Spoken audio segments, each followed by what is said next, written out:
रहीम। आज का जो हमारा टेंस है ये है पास्ट इंडेफिनिट टेंस और ये बहुत ही इंपॉर्टेंट टेंस है। इसमें सबसे पहली बात जो याद रखने की ये है कि ये वाहिद टेंस है जिसके अफर्मेटिव जुमले में वर्ब की सेकंड फॉर्म इस्तेमाल हो। इसके अलावा जितने टेंसेज हैं उनमें वर्ब की सेकंड फॉर्म का इस्तेमाल कहीं भी नहीं है। तो पहले हम सबसे पहले इसकी पहचान पे आते हैं। इसकी पहचान दो तरीक़ों से होगी। दो तरीके हैं इसकी पहचान। उर्दू में जब जुमले लिखे हैं आए तो दो तरीके हैं जिसकी मदद से आप पहचान सकते हैं कि ये पास्ट इंडेफिनिट टेंस का जुमला है। पहला तरीका कौन सा है जी कि जुमलों के एंड पे क्या आएगा? ता ती ते था थी थे, करता था, आता था, जाता था। ठीक है। दूसरा तरीका कि इनके जुमलों के एंड पे क्या आएगा? आया, गया, लिया, दिया, पिया, खाया, फेंका। ठीक है। जैसा कि उसने खाना खा लिया। ठीक है। वो खाना खाता था। Both are past indefinite tenses. बात समझ रही? अब हम इसकी जब प्रैक्टिस करेंगे तो ये मज़ीद चीज़ें आपके पास क्लियर होती जाएगी। तो सबसे पहले हम इसके रूल्स पे आते हैं। तो रूल्स में इसके पास सबसे पहले हम टेबल को पढ़ते हैं। सिंगुलर और plural person, first person, second person और थर्ड पर्सन। सिंगुलर नाउन और plural noun. I, we, you, he, she, it. Singular noun, plural noun. These, those, they. Plural noun और प्लूरल प्रोनाउन। तो ये आपने याद रखना है कि इसमें जब इसका हम बनाएंगे नेगेटिव सेंटेंस तो इन सब के साथ जितने भी ये first person, second person, third person है इनके साथ क्या आएगा? Helping verb did. ठीक है जी। सबके साथ डिड ही आएगा। इसमें हैज हैव का कोई चक्कर नहीं है। अब हम देखते हैं सबसे पहले अफर्मेटिव जुमले। अफर्मेटिव जुमलों में पास्ट इंडेफिनिट टेंस में जुमले की फॉर्मेशन क्या होगी जी? सबसे पहले subject, second form of verb and object. मसलन वो कॉलेज जाता था। वो कॉलेज जाता था या वो कॉलेज गया। He went to college. He subject है, वेंट गो की सेकंड फॉर्म है। ठीक है। और कॉलेज आगे आ जाएगा जो ऑब्जेक्ट है। नेगेटिव जुमलों में क्या होगा कि सब्जेक्ट, हेल्पिंग वर्ब डिड, फिर नॉट, वर्ब की फर्स्ट फॉर्म और ऑब्जेक्ट। इंटरोगेटिव जुमलों में WH, फैमिली मेंबर इधर आएंगे। सम केसेस, इन सम केसेस, सब में नहीं आएंगे। वो हम डिस्कस करेंगे कि इधर नहीं आएंगे, किधर आएंगे। उसके बाद डिड, फिर subject, first form of verb, object और क्वेश्चन मार्क। नेगेटिव जुमलों में भी, नेगेटिव इंटरोगेटिव जुमलों में भी WH, family member in some cases आएंगे, अदरवाइज नहीं आएंगे। देन डिड, फिर सब्जेक्ट, फिर not, first form of verb, object और question mark. Special cases WH, family member जो है वही सब्जेक्ट होगा। ठीक है। सब्जेक्ट उसके अंदर ही होगा। Then lead to, second form of verb, object. WH, family member, subject plus did plus not plus V1, first form of verb, object और क्वेश्चन मार्क। तो ये इसकी फॉर्मेशन के रूल्स है। इस तरीके से जुमले बनेंगे। बाकी हम इन रूल्स को अप्लाई करेंगे सेंटेंसेस के ऊपर तो फिर ये मज़ीद आपके पास क्लियर हो जाएगा। बिस्मिल्लाहिर्रहमानिर्रहीम। जैसा कि आप जानते हैं कि हम पास्ट इंडेफिनिट टेंस पढ़ रहे हैं। कल हमने इसके रूल्स पढ़े थे। आज हम उन रूल्स को सेंटेंसेस के ऊपर अप्लाई करने लगे हैं कि उर्दू के जो जुमले आपके आएंगे उनको आप किस तरीके से ट्रांसलेट कर सकते हैं इंग्लिश के अंदर by applying past indefinite tense. तो ये कुछ जुमले हैं आपके पास। पहले तो हमें इसकी पहचान के बारे में पढ़ना है। मैं आपको दोबारा से थोड़ा इसको हम रिकैप कर लें कि इसकी पहचान कैसे है। तो दो तरीके से इसकी पहचान होगी। अभी हम सिर्फ इसकी पहली जो पहचान है उसके ऊपर बात करने लगे कि जिन जुमलों के एंड में आएगा आया, गया, लिया, खाया, पिया वगैरह वगैरह, गाया, नाचा, खेला, कूदा, जिन जुमलों के एंड पे इस तरह वर्ब आएगा उनको आप पास्ट इंडेफिनिट के रूल के हिसाब से अप्लाई करेंगे। मसलन आपके पास ये कुछ जुमले लिखे हुए हैं। मसलन उसकी बेटी ने सिक्का निगल लिया। दूसरा जुमला है उसकी बेटी ने सिक्का निगल लिया था। जो ये दूसरे नंबर पे सेंटेंस है उसकी बेटी ने सिक्का निगल लिया था, तो तो ये आपने याद रखना है, हम नेक्स्ट पढ़ेंगे कि लिया था, दिया था, किया था, खाया था, पिया था, नाचा था, गाया था, खेला था, कूदा था। जिन जुमलों के आखिर पे ये आए वो होंगे past perfect tense, past perfect tense. लेकिन जिन जुमलों के आखिर में आया, गया, लिया, खाया, पिया, कूदा, नाचा, गाया वगैरह आएगा वो सिर्फ होंगे पास्ट इंडेफिनिट टेंस, यानी उसके ऊपर पास्ट इंडेफिनिट टेंस के रूल्स अप्लाई होंगे। आप सबसे ज़्यादा इसमें कंफ्यूज होते हैं कि जब किसी जुमले के एंड पे लिया है आ गया या लिया था आ गया, दिया था आ गया या दिया है आ गया, तो आप उसको भी पास्ट इंडेफिनिट के हिसाब से ट्रांसलेट करते हैं, तो ऐसा आपने नहीं करना। अब ये हमने देखना है कि ये जो जुमला है ये हमने ये प्रूव किया कि ये पास्ट इंडेफिनिट टेंस का जुमला है, तो फिर हमने देखना होता है कि ये अफर्मेटिव सेंटेंस है, नेगेटिव है, इंटरोगेटिव है या स्पेशल केस है। तो ये कौन सा है, कौन सी कैटेगरी में आता है? अफर्मेटिव। अफर्मेटिव में आपको पता है कि क्या होगा, सब्जेक्ट, उसके बाद सेकंड फॉर्म ऑफ वर्ब, ठीक हो गया, और देन ऑब्जेक्ट। ये वाहिद टेंस है, वाहिद टेंस है 12 टेंसेस में से जिसके अफर्मेटिव जुमले में सेकंड फॉर्म ऑफ वर्ब इस्तेमाल होती है। इसके अलावा जितने टेंसेस हैं उनमें सेकंड फॉर्म ऑफ वर्ब का कोई यूज नहीं है। तो इसको उसी हिसाब से हमने ट्रांसलेट किया हुआ है।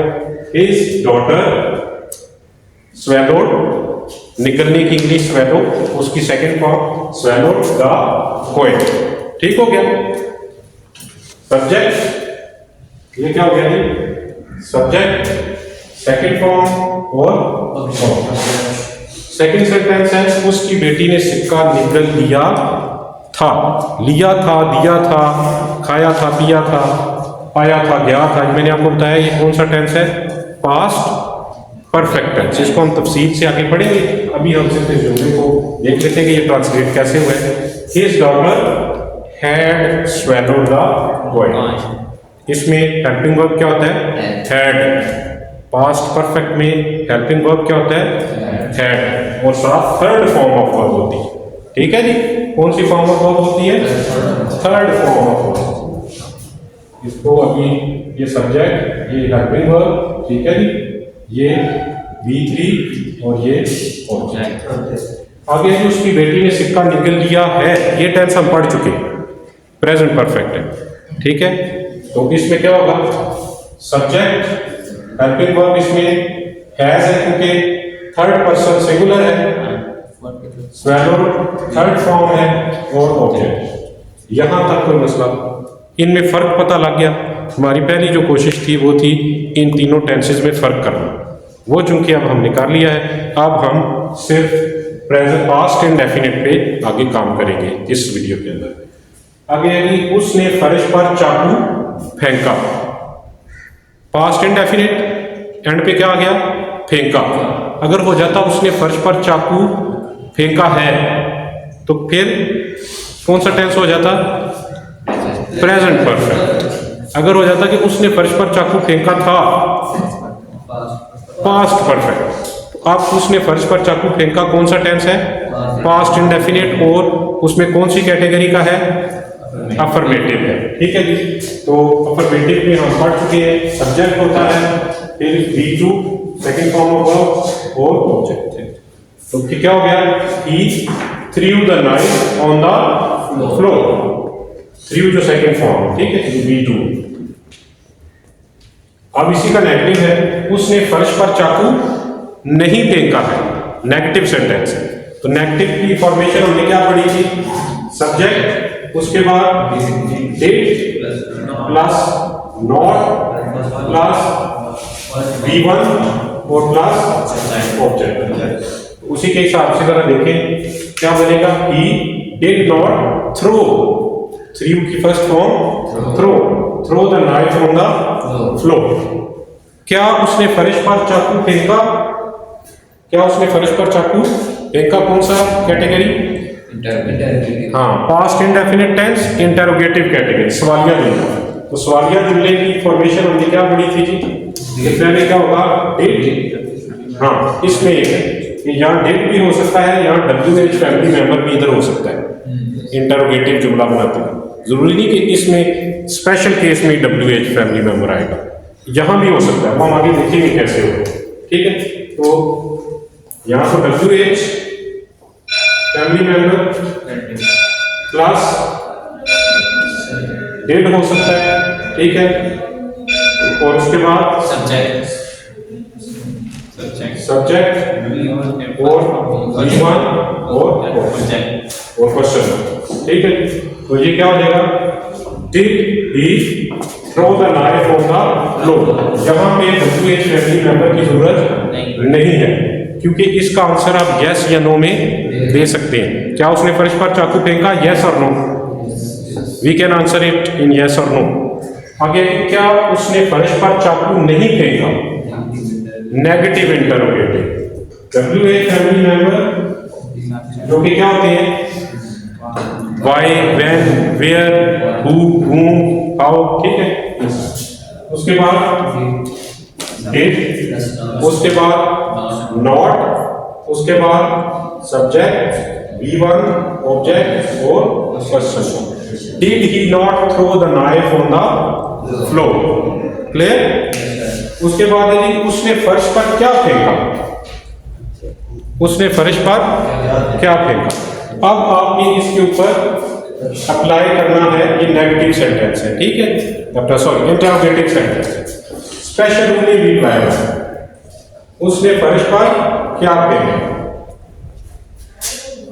सब्जेक्ट और उसके बाद V1 और ऑब्जेक्ट। तो ये देखिए क्या है, what family WH family member did he, जो सब्जेक्ट है, throw first form of verb और object floor. What did he throw on the floor. Clear? अब हम आते हैं इसके स्पेशल केसेस के ऊपर। तो स्पेशल केसेस में पहला क्या है कि यहां पर चाकू किसने फेंका, यहां पर चाकू किसने फेंका। अच्छा, जो है जी, यहां पर चाकू किसने फेंका। तो अब हमें देखना है कि हमने इसका स्पेशल केसेस जो पढ़े थे, उसमें स्पेशल केस जो था वो था नीचे WH, पहला जो स्पेशल केस था WH फैमिली मेंबर था, उसके बाद वर्ब की सेकंड फॉर्म थी और उसके बाद ऑब्जेक्ट। तो जरा देखें, यहां पर चाकू किसने फेंका, who threw the knife there. उसके बाद है जी, उसे किसने डांटा, हु स्कॉल्डेड हिम। ये हु जो है ये क्या है, WH फैमिली मेंबर है, ये जो है आपका सेकंड फॉर्म ऑफ वर्ब है और ये ऑब्जेक्ट है और आगे क्वेश्चन। ठीक हो गया, तो यह तो इसके स्पेशल केस। अब इसकी हम आते हैं दूसरी पहचान के ऊपर, जो कि थोड़ी सी ट्रिकी है। उसके लिए आपको एक्शन वर्ब्स और नॉन एक्शन वर्ब्स को समझना जरूरी है। तो दूसरी जो पहचान है पास्ट इंडेफिनिट टेंसेस की, पास्ट इंडेफिनिट टेंस की, वो कौन सी है जी, कि उसके एंड पे जुमलों क्या आता है, था, थी, थे, था, थी, थे। अली स्कूल जाता था, मैं क्रिकेट खेलता था, ठीक है, मैं खाना खाता था, वगैरह वगैरह। तो अब इसमें आपको पहले तो दो चीजें क्लियर होनी जरूरी है कि एक्शन वर्ब्स क्या होते हैं और नॉन एक्शन वर्ब्स क्या होते हैं। एक्शन वर्ब्स वो होते हैं जिनको करते हुए आपके बॉडी मूवमेंट होती है। ठीक है, जैसा कि प्ले, डांस, कुक, राइट, ठीक, रीड, लिप मूवमेंट है उसके अंदर भी। तो जितने भी ऐसे वर्ब्स हैं जिनके अंदर आपकी बॉडी मूवमेंट होती है, उसको हम कहते हैं एक्शन वर्ब्स। पास्ट इंडेफिनिट के जुमलों में जब एक्शन वर्ब्स आते हैं तो फिर हम उनको जब ट्रांसलेट करते हैं, ठीक है, इंग्लिश में, तो हम यूज टू या वुड का इस्तेमाल करते हैं। किसका इस्तेमाल करते हैं, यूज टू या वुड का इस्तेमाल। दूसरे हैं जी नॉन एक्शन वर्ब्स। दूसरे कौन से हैं, non action verbs. Non action verbs वो होते हैं कि जिनमें आपकी बॉडी मूवमेंट नहीं होती। मसलन think, like, believe, love, hate etcetera. ठीक है, इनमें आपकी कोई बॉडी मूवमेंट नहीं है। इनको जब आप ट्रांसलेट करते हैं तो ये भी मोस्टली इन 90% केसेस आप इनको जब ट्रांसलेट करेंगे तो पास्ट इंडेफिनिट टेंस के रूल्स के मुताबिक ही करेंगे। ठीक हो गया। या दूसरी सूरत में आप वुड और यूज टू का इस्तेमाल करेंगे। ठीक हो गया, वुड और यूज टू का इस्तेमाल करेंगे। अब हम देखते हैं पहले हम नॉन एक्शन वर्ब्स को कि ये किस तरीके से ट्रांसलेट होते हैं। आपके पास पहला जुमला है, मैं अली को पसंद करता था। अब इसको आप कैसे ट्रांसलेट करेंगे? अब ये करता था आ गया, और पसंद जो है लाइक, ये नॉन एक्शन वर्ब है। आई लाइक अली, बिल्कुल जो पास्ट इंडेफिनिट टेंस का रूल है, subject second form of verb object. ठीक हो गया। या आप इसको कैसे कर सकते हैं? I used to like Ali, ये भी ठीक है, दोनों तरीके से ठीक है। क्लियर। दूसरा जुमला है, इसी का नेगेटिव है, मैं अली को पसंद नहीं करता था। पास्ट इंडेफिनिट टेंस का जो रूल है, subject did not first form of verb object, I did not like Ali, या I did not use to like Ali. अब यूज्ड नहीं होगा, अब यूज हो जाए। ठीक है। और टू के बाद याद रखने के हमेशा फर्स्ट फॉर्म ऑफ वर्ब ही इस्तेमाल होते हैं। आगे कि हम इस चीज पर यकीन रखते थे। अब इसका मैं अली को पसंद नहीं करता, इसका आप इंटरोगेटिव भी बना सकते हैं कि क्या मैं अली को पसंद करता था? Did I like Ali. ठीक है। Did I use to like Ali. ठीक। और इसी का आप एक्टिव इंटरोगेटिव भी बना सकते हैं। हम इस चीज पर यकीन रखते थे, we believed in this thing. अब ये याद रखना है कि जहां पे बिलीव होगा ना, वहां पे आगे उसके साथ ऑन नहीं आएगा, क्या आएगा? इन आएगा। ये आपके लिए एडिशनल इंफॉर्मेशन है। ठीक। We believed in this thing, या हम इसको क्या कर सकते हैं? We used to believe in this thing. इसी का आप एक्टिव बना सकते हैं, हम इस चीज पर यकीन नहीं रखते थे, we did not believe in this thing, और we did not use to believe in this thing. अब आगे आगे एक्शन वर्ब्स। अब हम एक्शन वर्ब्स के ऊपर देखते हैं कि इनको हमने कैसे ट्रांसलेट करना। अच्छा जी, अब है एक्शन वर्ब्स को हम अप्लाई करने लगे हैं पास्ट इंडेफिनिट में। जब एक्शन वर्ब का इस्तेमाल हो और उसको हम था थी थे आ रहा हो उस जुमलों में, तो फिर हम कैसे ट्रांसलेट करेंगे? तो आपके पास पहला जुमला ये है कि मैं उसके साथ खेलता था। खेलना जो है ये एक्शन वर्ब है, क्योंकि इसमें बॉडी मूवमेंट होती है। तो आप इसको कैसे ट्रांसलेट करेंगे? I used to play with him. ठीक हो गया। सेकेंड जो सेंटेंस है, हम उसके साथ अक्सर बात करते थे। हम उसके साथ अक्सर बात करते थे। We used to often talk to him. We used to often talk to him. आप ऑफन जो है ये क्या है? एडवर्ब है। ठीक है। और टॉक जो है ये क्या है? मेन वर्ब है। आपने याद रखना है कि ऐसे जुमलों में जो एडवर्ब का इस्तेमाल होगा वो मेन वर्ब से पहले होगा। ठीक है। या मेन वर्ब एडवर्ब के फौरन बाद आएगा। समझ आ गई? बाकी फॉर्मेशन वैसी है जैसे पहले आपको बताया। मैं 2020 में उसके साथ खेलता था। अब देख ले, फिर ये जो है ना, अभी अगर कोई खास पॉइंट इन टाइम आ गया, 2020 एक खास पॉइंट इन टाइम है ना, लेकिन जुमले के एंड पे क्या है? था।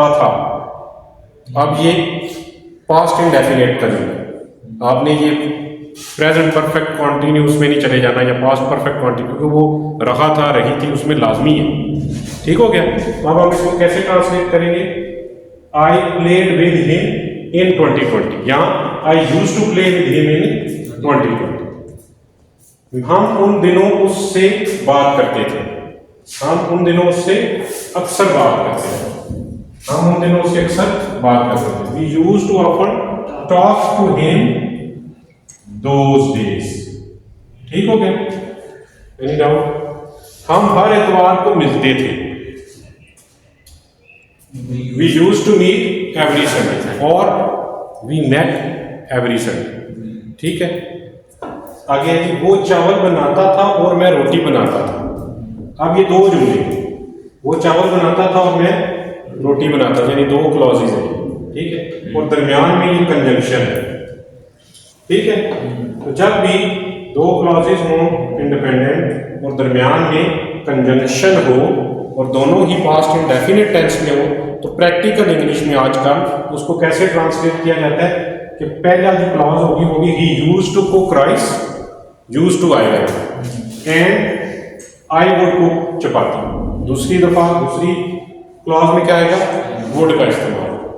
जैसा कि मतलब पहले में यूज्ड टू का इस्तेमाल होगा कि जितनी भी क्लॉजेज आएंगी ना उन सब में वुड इस्तेमाल होगा। जैसा कि हम वहां मिलते थे, फिर हम खेलते थे, फिर हम स्कूल जाते थे। We used to meet there, पहली क्लॉज में यूज्ड टू आ गया। फिर आगे then we would play, then we would go to school. We used to meet there, then we would play, then we would go to school. तो ये था हमारा पास्ट इंडेफिनिट टेंस। इसके बाद इंशाल्लाह हम अगला टेंस करेंगे। इसके साथ ही आपसे इजाज़त चाहते हैं। अल्लाह हाफ़िज़।